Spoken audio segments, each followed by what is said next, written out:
नमस्कार प्यारे बच्चों, वेलकम टू दिशा क्लासेज में आपका स्वागत है। तो आज एक खबर जो बड़ी ज़ोर शोर से चल रही है कि हरियाणा स्टाफ सिलेक्शन कमीशन ने सरकार से परमिशन मांगी है कि सीईटी का जो एग्ज़ाम है उसे जस्ट क्वालिफाइड किया जाए। इसका आधार एक न्यूज़पेपर की हेडलाइन है। तो न्यूज़पेपर की हेडलाइन पे हमें भरोसा करना चाहिए क्योंकि वो बेस्ट जानकारी लाते हैं, लेकिन जब तक या तो खत्री जी का स्टेटमेंट नहीं आ जाता या ऑफिशियल नोटिफिकेशन नहीं आ जाता, हमें यही मानना है कि सीईटी की एग्ज़ाम की कट ऑफ है, उसके ऊपर ही सभी एग्ज़ाम होंगे, उसी के ऊपर सभी भर्तियां होंगी। साथ में उसमें दूसरी खबर में लिखा था सामाजिक आर्थिक मानदंड के जो 5% मार्क्स रखे हैं अब 95 और 5 में, वो सीईटी की परीक्षा में नहीं जुड़ेंगे। सीईटी को जस्ट क्वालिफाइंग किया जाएगा। क्वालिफाइंग जैसे नेट क्वालिफाइंग है, अभी नेट एलिजिबल हो गए, उसके बाद आप कॉलेज लेक्चरर का एग्ज़ाम दे सकते हो। एचटेट क्वालिफाइंग है, इसका मतलब एचटेट के बाद में आप स्कूल लेक्चरर का या स्कूल टीचर का या जेबीटी का आप एग्ज़ाम दे सकते हो लेवल 1, 2, 3 के बाद में। तो क्या सीईटी को ऐसा किया जाएगा? या हम बात करते हैं भी क्या इस सरकार द्वारा ये सुझाव स्वीकार किया जाएगा?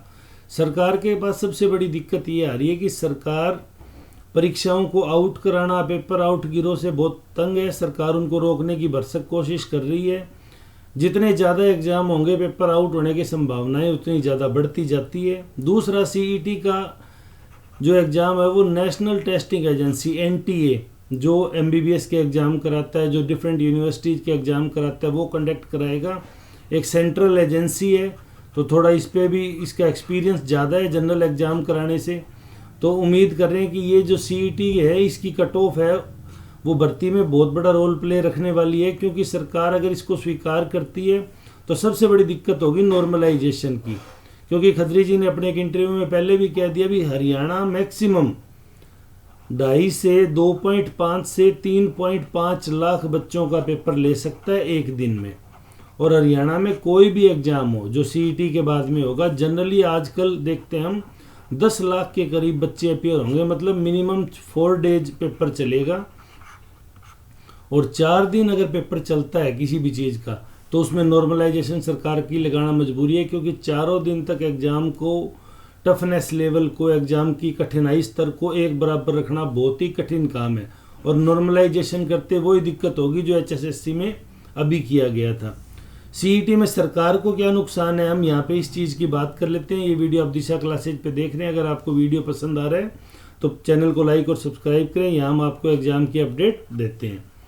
तो सीईटी की बात करें, सीईटी में जैसे उदाहरण के लिए मान लो 1000 वैकेंसी निकली, पटवारी की निकल गई, मान लो, चलो हमने माना पटवारी के पद के लिए 1000 आवेदन आए, तो 1000 आवेदन में सरकार को डिफरेंट कैटेगरी की फ़ीस, सीईटी के बाद भी अगर सरकार कोई फ़ीस लेती है तो ज़्यादा से ज़्यादा 200 की एवरेज पड़ती है। भाई कुछ कैटेगरी में ये फ्री ऑफ कॉस्ट है, कुछ में 400-500 रुपये, तो मिला के लगभग अप्रोक्सीमेट 200 बैठती है। तो 1000 वैकेंसी के लिए सिर्फ एचएसएससी को 40 लाख रुपए की फ़ीस प्राप्त होगी, जो कि एग्ज़ाम कंडक्ट कराने का खर्चा बहुत ज़्यादा कह दो कि अलाभदायक स्थिति में आ जाएगा। क्योंकि हर परीक्षा के लिए अलग एग्ज़ाम कराना, ग्राम सचिव, पटवारी, कनाल पटवारी, मोर देन 40 कैटेगरी के एग्ज़ाम है वो पेंडिंग पड़े हैं। सरकार अगर हर एक एग्ज़ाम को कंडक्ट कराने में भी लाखों रुपए खर्च करती है तो सरकार के पास पैसे बहुत कम आएंगे। तो सरकार ये चाहेगी भी सीईटी के स्कोर कार्ड से एलिजिबिलिटी हो जाए, ताकि एक फ़िल्टर लग जाए और तकरीबन 3 लाख के करीब बच्चे हैं वो परीक्षा में अपीयर हो जाएं। 3 लाख के करीब बच्चे में, क्योंकि इस खत्री जी ने खुद कहा कि हम 2.5 से 3 लाख बच्चों का पेपर करा देंगे। तो इसका मतलब क्या होगा कि 1000 वैकेंसी अगर सरकार निकालेगी पटवारी की, तो सीईटी के कट ऑफ का वो क्राइटेरिया डिसाइड कर देगी जिससे ऊपर तकरीबन 3 लाख बच्चे रहेंगे, ताकि सरकार उनका 2 से 3 लाख में एग्ज़ाम इजीली करा सके। ये पैटर्न दोनों के लिए बेनिफिशियरी रहेगा। 2 लाख बच्चों की अगर हम बात करें तो 2 लाख के तकरीबन सरकार को 4 करोड़ रुपए, 4 से 40 करोड़ रुपए के बीच में सरकार को पैसे प्राप्त होंगे। तो इन पैसों से सरकार को कोई भी एग्ज़ाम कराना कंपैरेटिवली लाभदायक स्थिति रहेगा। अदरवाइज सरकार अपने पल्ले से या अपने पैसों से कितने एग्ज़ाम करा सकती है, हम इस चीज़ को बेहतर जानते हैं। तो जहाँ तक हमारा इस चीज़ में मानना है, सरकार सीईटी को क्वालिफाइंग तो रखेगी, लेकिन सरकार इसके साथ में नोटिफिकेशन में ये चीज़ ज़रूर मेंशन करेगी कि सीईटी के इन बदलावों से हम सिर्फ उन परीक्षार्थियों को शामिल करेंगे जिन परीक्षार्थियों का एक स्कोर कार्ड है वो मान लो 65 मार्क्स है, कि 65 मार्क्स से ऊपर वाले परीक्षा में शामिल हो जाए, क्योंकि सरकार के पास डेटा है भाई 65 मार्क्स से ऊपर तकरीबन 2 लाख बच्चे हैं, 1.5 लाख बच्चे हैं, तो सरकार उनको शामिल करके एग्ज़ाम लेगी। तो ये सरकार के लिए भी फ़ायदेमंद होगा, बच्चों के लिए भी फ़ायदेमंद होगा।